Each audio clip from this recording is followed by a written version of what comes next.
strip club about 2:30 a.m. Still got the cool pop bottles cause they know who I am.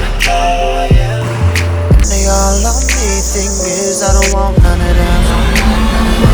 cause she got my attention. Hello， 大家好，今天还是给大家分享一双最近新发售的球鞋，耐克的 ST Flare， 可以理解为耐克自己的反舞系列，说是针对中国市场的外场实战鞋。那这里面的关键词无疑就是中国限定和外场。那它做出了哪些针对性的设计，以及为什么我会称它为肉装莫兰特1呢？那就随着接下来的内容，我们来好好的盘一下。首先还是老规矩，我们先看一下这双鞋的基础信息数据。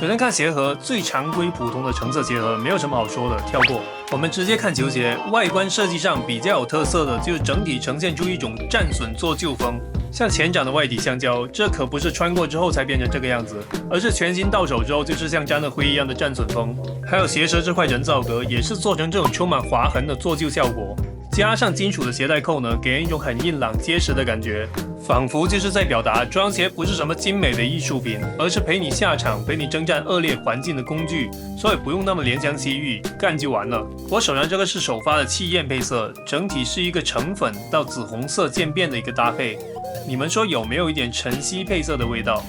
然后鞋面的整个边缘部分呢，都是覆盖了这种圆形颗粒花纹的热压图案，感觉就像是这双鞋起了鸡皮一样，密孔的朋友可能会被劝退。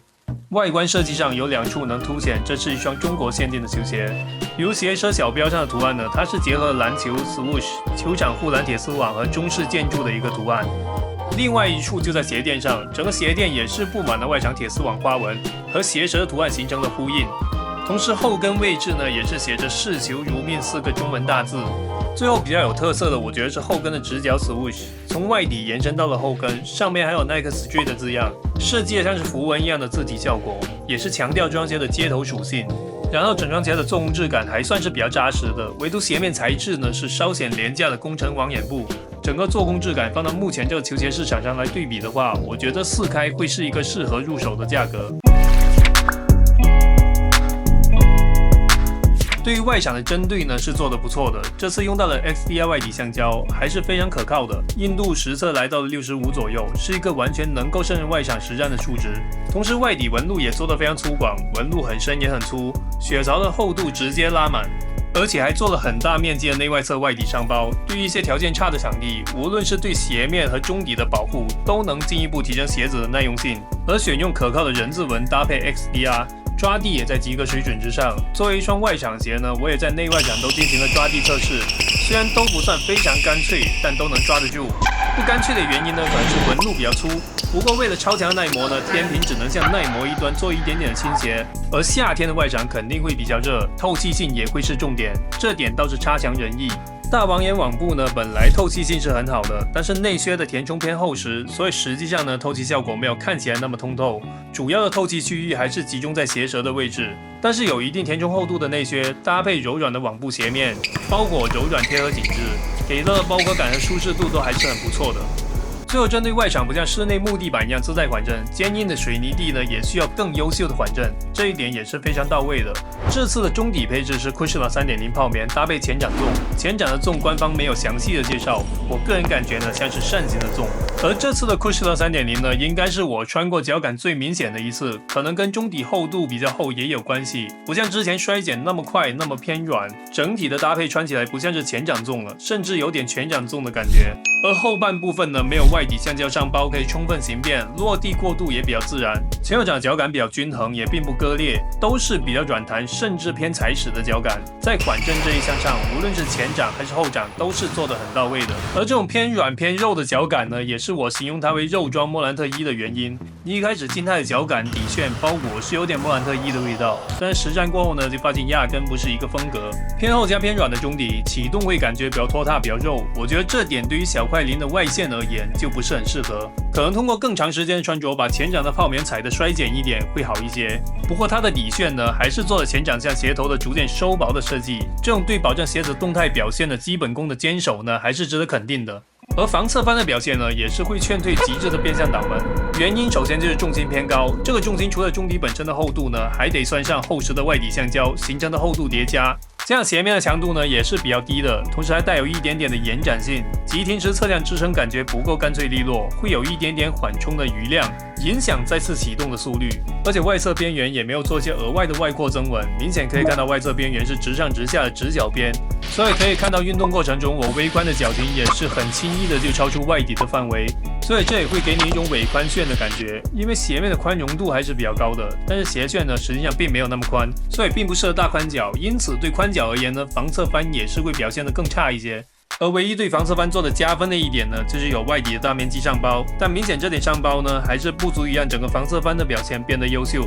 当然，以我的经验来判断呢，如果是瘦脚或者是正常脚呢，感觉可能会更好一些。前后落差，如果你穿了厚篮球袜的话，那体感几乎落差就是一个持平的感觉，因为篮球袜的前掌呢，很多都会做加厚。当然前后过渡是很流畅的，但是前掌是有气垫，而且是外底全包的，加上后期无包边后跟材料的衰减呢，大概率会出现前高后低的问题。然后每次耐克的球鞋呢，都要担心一下它有没有抗扭片，就跟开盲盒一样。还好这次是有抗扭片的，毕竟中国限定，如果连抗扭片都没有的话，怎么应对中国的球鞋自媒体呢？而这次的抗扭片呢，除了阻止防侧翻发展成灾难性表现之外，在前掌有气垫，同时没有弯折点引导的情况下，还能把弯折点维持在一个比较正确的位置，这个抗扭片还是很关键的。而外底的上包延伸到了中段的位置，也变相增强了鞋身的稳定。内侧足弓处的外底上包也能加强一下内侧足弓的支撑强度，不会感觉像内侧塌陷。重量拿在手上呢，感觉会比较重，称了一下其实还行，但这次3码呢400克出头，比我想象中还要轻一些。而体感觉得重的原因呢，还是大多数的重量集中在了中底外底组成，会有点底重面轻的感觉。另外就是一个小问题，就急停的时候呢，足弓处位置的鞋垫感觉裁切的不够合理，很容易踩到卷边。最后跟莫兰特1代一样，鞋头内侧还是有内收，所以还是会更适合偏希腊脚型的朋友来穿着。码数正常不偏码，按照平时耐克的正常码数购买就可以了，适合正常脚和瘦脚。偏高脚背的朋友呢，我觉得也可以尝试一下。第一组鞋带的 M 型领口设计呢，调节度还是比较高的，而且两侧也有连接至中底的飞线，不管是要调紧一点还是放松一点都可以，鞋面也不会因为拉紧而起褶子。最后做下总结，针对中国市场的外场鞋，那外场很好理解，无论是哪个国家对外场的需求都是一样的，最重要的还是耐磨表现。而开头我也总结了，它针对外场的功能呢是做得到位的，所以着重要看的是耐克是如何理解中国市场的。这个我只能通过穿着后的结果来去倒推猜测。除了外观上的中国元素之外呢，其实我没能发现一些比较明显针对我们的设计。可能大包边和必须要有的抗扭片对耐克来说就已经算是为我们做出的改变。另外，可能在他们的大数据研究中，可能踩齿鞋在我们这边是卖的比较好的，所以中底的软弹感也增强了。但实际上实战中这种脚感多数情况下并不有利，